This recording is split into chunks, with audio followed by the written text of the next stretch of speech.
côté à Kinadi pour sortir. Un mot sur ce 11 écrans, on voit les jeunes sortis du tunnel. Non, mais c'est une rubrique de reprise. Dans le mythe de l'entraînement, il faut toujours rechercher une équipe qui te produit le jeu. Aujourd'hui, ça peut être bon, demain, ça se casse. Mais quand c'est cassé, le jugement tactique devient la rhétorique de tout le monde. Mais quand ça passe, on oublie de conscientiser les autres. Il a un problème. Le choix des joueurs n'est pas le profil qu'on recherche souvent au stade. Souvent, dans le choix, il y a la capacité des joueurs, mais le 11 d'entrée de Cameroun définit toute la grandeur sur le plan professionnel. Maintenant, dans l'animation du jeu, qu'est-ce qu'on va rechercher? Une profondeur, parce que toutes les équipes qui jouent comme le Cameroun jouent le bloc bas, et ça gêne le Cameroun. Aujourd'hui, il faut les joueurs qui cassent les lignes.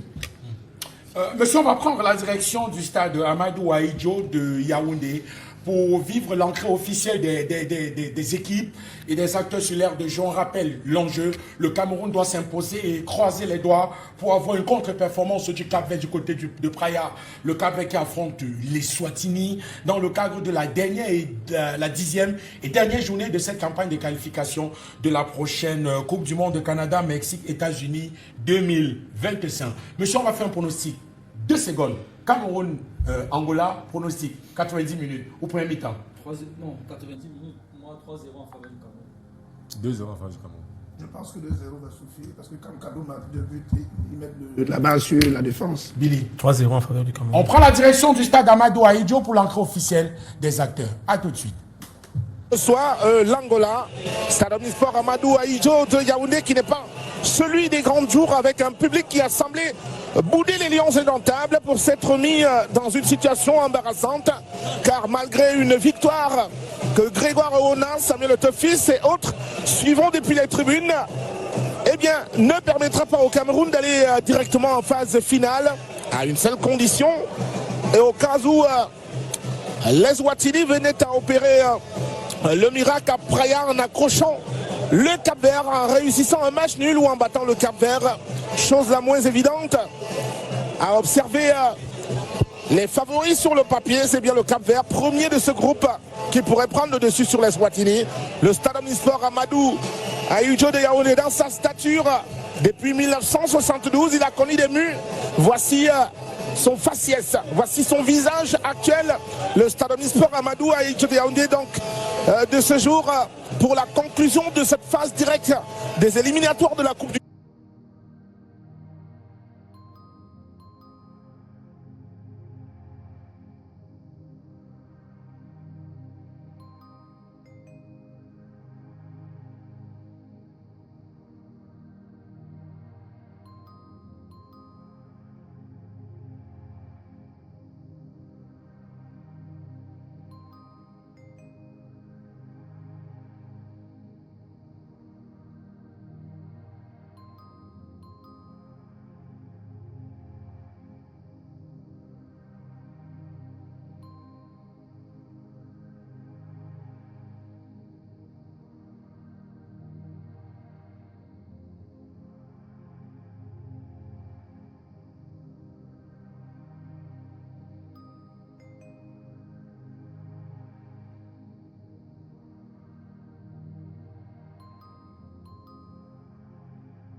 Encore pour pouvoir se qualifier pour l'étape des barrages au niveau continental. It is a key match, you said. Comment donc aborder ce match? Ben oui, c'est un match assez important. Il faut l'aborder comme on a l'habitude d'aborder les autres matchs. Vous savez, c'est un match où il faut éviter de se mettre énormément de pression, parce que lorsque vous jouez déjà à domicile, vous avez une pression, il faut éviter de se mettre une pression supplémentaire. Nous jouons là face à une équipe angolaise contre laquelle nous avons fait un match, un jeu égal du côté de Luanda il y a quelques mois de cela, un but partout. C'est une équipe qui est classée quatrième de la poule, il faut le dire, quatrième de la poule, qui n'a plus rien à jouer, mais il n'y a jamais plus dangereux. Il n'y a pas plus dangereuse qu'une équipe en face qui n'a plus rien à jouer, parce que justement c'est une équipe qui va jouer libérée, qui n'aura plus rien à jouer. La pression sera du côté du Cameroun. Donc c'est une rencontre qu'il va falloir aborder calmement, mais surtout en posant effectivement le pied sur le ballon. C'est une rencontre où il ne faut pas douter. Il ne faut pas donner l'occasion à l'équipe angolaise de contrôler le ballon, ne serait-ce que les 15 premières minutes. Derrière, le doute peut s'installer. Et vous savez, quand le doute s'installe, ça devient compliqué de gérer et la pression du public et la pression de la qualification et bien d'autres. Coris Kouyaté, on a vu le 11 entrants avec 3 changements. Est-ce que vous êtes convaincu? Effectivement. Vous savez, du côté de l'île Maurice l'autre jour, on a fait tourner. L'objectif, c'était d'apporter, de faire peut-être entrer des joueurs aujourd'hui pour ce match qui était un peu plus relevé par rapport au match face à l'île Maurice. Mais il faut également dire qu'il y a eu des changements, on va dire entre guillemets, involontaires. Parce que vous avez Michel Ngadu qui est suspendu pour accumulation de cartons. Vous avez Moumine Gama, le titulaire, qui est blessé, ne pouvant pas commencer aujourd'hui. Mais on a vu le retour dans l'effectif de Brian Bemo, de Franz Zambo Anguissa. Ce sont des joueurs d'expérience qui vont apporter de leur expérience pour que le Cameroun soit vainqueur de cette rencontre. Thank you so much, Coris Kouyaté. The match is coming up in a few minutes, and the fans are already getting in here to be able to take part in the very, very important encounter. Like Coris was saying, like they say in French, ça passe ou ça casse. Back to you in the studio. Aïsontia et Coris Kouyaté du côté de Yaoundé et sur la main courante du stade Amadou Ahidjo pour vivre cet instant magique, peut-être pour vivre l'histoire de cette qualification des Lions indomptables du Cameroun. Et je me tourne vers nos invités, le temps de cette antenne. Je rappelle que nous sommes ensemble au moins jusqu'à 19h40 parce qu'on va continuer à débriefer la victoire des Lions indomptables du Cameroun. Je suis chauvin, je suis camerounais. On va s'arrêter là ainsi. On reçoit notre ami Yvan Kamwa, analyste des questions de sport et désormais le patron du 11 en grand. Yvan, bonsoir, ça va? Bonsoir Mathieu, oui, ça va, merci. Et bonsoir aux autres panélistes et salut aux charmants téléspectateurs de Canal International. Le 11 en grand se porte bien? Bah, moi, je suis partisan de ceux de la logique sur laquelle le port ne se dit pas gras. L'émission suit son cours. J'ai repris les commandes, comme tu l'as dit, j'ai pris les commandes depuis quelques temps.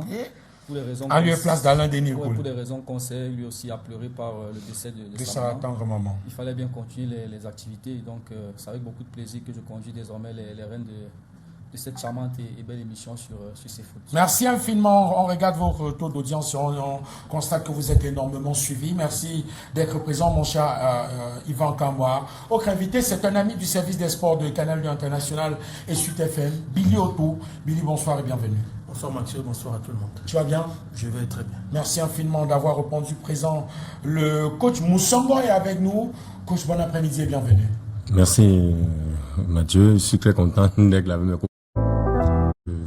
Le football se porte très mal là et puis j'ai du mal à le dire mais je suis pas du tout content. On aime bien la coupe capillaire, hein, la petite barbe blanche. Ouais, c'est synonyme de vitalité ou d'expérience? Non, d'expérience encore et grandeur, bien sûr. Ok, merci infiniment.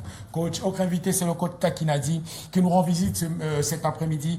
Coach, bon après-midi et bienvenue. Merci d'être là et je profite par votre plateau pour souhaiter un vivant hommage à tous mes élèves de Vox Day parce qu'ils ont insisté quand je les ai dit que j'étais invité. Okay. Ils ont une rhétorique de reprise de mes émissions après que je passe devant les médias. Je dois corriger leur épreuve et corriger l'émission si je ne dis pas les activations de ce moment. Donc c'est une évidence très particulière pour moi d'être à côté de l'image du football camerounais sur le plan de la communication, mais dans le vécu, on est frustré parce que ça nous blesse souvent. Merci infiniment. Chacun aura droit à 30 secondes, monsieur, parce qu'on n'est pris pas des contraintes de temps. On ira au stade dans un instant. 30 secondes pour évoquer le 11 en grand. Je vous le propose avec la magie de la réalisation. André Onana est capitaine, Jackson Tchatchoua, Jean-Charles Castelletto, Aboubakar Nagida, Nou Tolo, Atu Avom, André Franck Zambo Anguissa, Carlos Baleba, Georges Kevin Koudou, Brandemo, Karl et Taillon. Le 11 entrant proposé par Marc Brice commence par toi, Yvan Kanwa. Je rappelle, on l'a tantôt dit, 130 secondes avant qu'on ne prenne la direction du stade. Panéliste, toi avec mon frangin qui n'est pas de longue date. J'espère que tout se passera dans le meilleur des cas. Tu vas bien, coach? Non, je vais très bien. Sauf que notre football se porte très mal là. Et puis j'ai du mal à le dire, mais je ne suis pas du tout content. On aime bien la coupe capillaire, hein, la petite barbe blanche. Oui. C'est synonyme de vitalité ou d'expérience? Non, d'expérience encore et grandeur. Ok, merci infiniment. Coach, autre invité, c'est le coach Takinadi qui nous rend visite cet après-midi. Coach, bon après-midi et bienvenue. Merci d'être là et... On constate que Brice a apporté quelques changements. De près, la charnière centrale entre Castelletto et Nuotolo, une fois de plus une charnière centrale expérimentale. Et donc, voilà. Coach Moussongo, on constate que c'est la deuxième titularisation de Karl Etaillon. C'est un titulaire en puissance ou on est en train de permettre aux joueurs de l'éventer, de pouvoir réussir son intégration chez les Lions? Oui, mais je pense déjà que les résultats et puis les performances de ce joueur-là jouent en sa faveur. Okay. En réalité, sa titulation ne surprend personne. Okay. Et je pense qu'aujourd'hui, il est de bon temps, comme l'entraîneur a bien voulu miser sur la jeunesse. Je pense que c'est tout à fait logique que ces enfants aujourd'hui nous donnent des résultats parce qu'il y a véritablement du sang neuf au niveau de l'attaque. Avec l'expérience au milieu du terrain, on pense qu'on pourra tirer notre épingle du jeu. Billy, là je veux qu'on reste sur la défense centrale. Peut-être j'ai envie de le considérer comme le porte-bonheur des Lions, Michael Gadeux, qui est absent. On rappelle qu'avec depuis son retour et en tant que titulaire, les Lions indomptables se sont toujours imposés. Mais il y a Nuotolo, qui est arrière-gauche de métier, mais qui depuis 2 matchs a été... comment on dit ça? Il a été obligé ou le sélectionneur a décidé de faire de lui un défenseur central. Il joue en défense avec, cette fois, Jean-Charles Castelletto. Pour vous, c'est un choix judicieux quand on sait qu'on a quand même plusieurs défenseurs centraux sur le banc de touche? Non, mais quand vous avez Kotor, Bokele sur le banc et que l'entraîneur décide d'aligner nous... Donc on retient un latéral gauche. Oui, mais il faut déjà dire que lui-même, il l'a dit. Et ce qu'il dit, c'est un fait. C'est pas la première fois pour lui de jouer à ce poste au Cameroun. Il faut rappeler qu'également en club, il a déjà joué à ce poste dans une défense à 3. Même si stopper côté gauche et défenseur central, dans une défense à 4, c'est pas la même chose. Mais au moins, il a déjà joué à ce poste. Après, on verra bien comment il va se comporter. Mais je pense que si l'entraîneur décide de l'aligner, c'est parce que quelque part, ceux qui sont des défenseurs centraux de métier, il a estimé que Nuotolo a un meilleur profil par rapport à eux. Parce que je pense que au vu du match contre l'île Maurice, on sentait qu'il lisait bien la profondeur. Parce qu'on a une défense qui est parfois très lourde et qu'à ce niveau-là, il essaie de résoudre les problèmes. Mais comme on n'a pas été très sollicité face à l'île Maurice, on ne peut pas clairement s'exprimer sur sa prestation. Aujourd'hui, peut-être qu'il sera mis à rude épreuve. On verra bien ce qu'il va nous apporter. Mais je pense que le coach a fait un choix. Il faudrait le respecter en espérant que ce sera un choix qui nous sera bénéfique. Je rappelle qu'en seconde partie, après le match, on reviendra sur l'actualité autour de ce milieu de terrain qui est désormais composé de Arthur Avom, Carlos Baliba et France Zamboanguissa. Il y a un joueur qui a peut-être perdu gros. Il s'agit de Martin Onla qui n'a plus joué en tant que titulaire depuis un peu plus de 4 matchs. On essaiera justement de questionner sa